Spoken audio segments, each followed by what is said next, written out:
Meeting করেছে শুভেন্দু, অভিষেক আমাকে বলছে মিটিং করেছে শুভেন্দু মথুরাপুরে রায়দিঘিতে, আপনি ওখানে যাবেন কারণ শুভেন্দুর ব্যাপারটা আপনি বেশি জানেন। আমি বললাম জানি তো, জানি। 2021-এর আগে 2020-তে বন্ধুরা শুভেন্দু অধিকারী বিজেপিতে যোগদান করছে, আমি তখন বিজেপিতে ছিলাম, বিজেপির সহসভাপতি তখন। শুভেন্দু যোগদান করবে, কলকাতার 5 তারা হোটেল, অনেক রাত হয়েছে, অমিত শাহ আছেন, আরো কয়েকজন নেতা আছেন, সেখানে শুভেন্দু এসে অমিত শাহর সামনে বসে বললেন, অন্য চেয়ারে বসছিলেন, হঠাৎ উঠে এসে সামনে পায়ের কাছে বসে পাটা জড়িয়ে ধরলেন শুভেন্দু। কার? অমিত শাহের।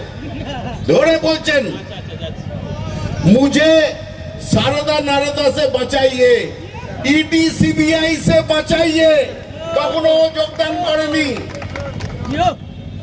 অমিত শাহ ওর কাঁধে হাত রেখে এরকম এরকম করছে সামনে বসে, আর পাশ থেকে আরেকজন বড় বিজেপি নেতা, তার নাম কৈলাস বিজয়বর্গিয়া, তিনি বলছেন अरे हम लोग है ना, सब देख लेंगे, वॉशिंग मशीन तो बोलছেন हम लोग है ना, सब देख लेंगे। बस কন্ট্রাক্ট হয়ে গেল। তার 10 দিন পরে কাঁথিতে গিয়ে শুভেন্দু অধিকারী বিজেপির পতাকা নিলেন। পতাকা নেওয়ার পরে আপনাদের মনে করিয়ে দিচ্ছি, কাগজ নেড়ে বলেছিলেন আমার কাছে মারণাস্ত্র আছে, 1 মাসের মধ্যে ভাইপোকে আমি জেলে ঢোকাবো। সময়টা কখন? 2020। কোন মাস? ডিসেম্বর মাস। 1 মাসের মধ্যে আমি ভাইপোকে জেলে ঢোকাবো বললেন কে? শুভেন্দু অধিকারী। তারপরে কতদিন গেছে?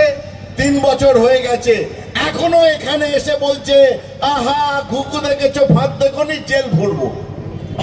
আরে 3 বছর হয়ে গেল, এক কথা বলতে বলতে কিছু করতে পারলে কর, নয়তো এবার মুখ বন্ধ কর। সেটাই তো আপনারা বলেন, কিছু করতে পারলে কর, নয়তো মুখ বন্ধ কর।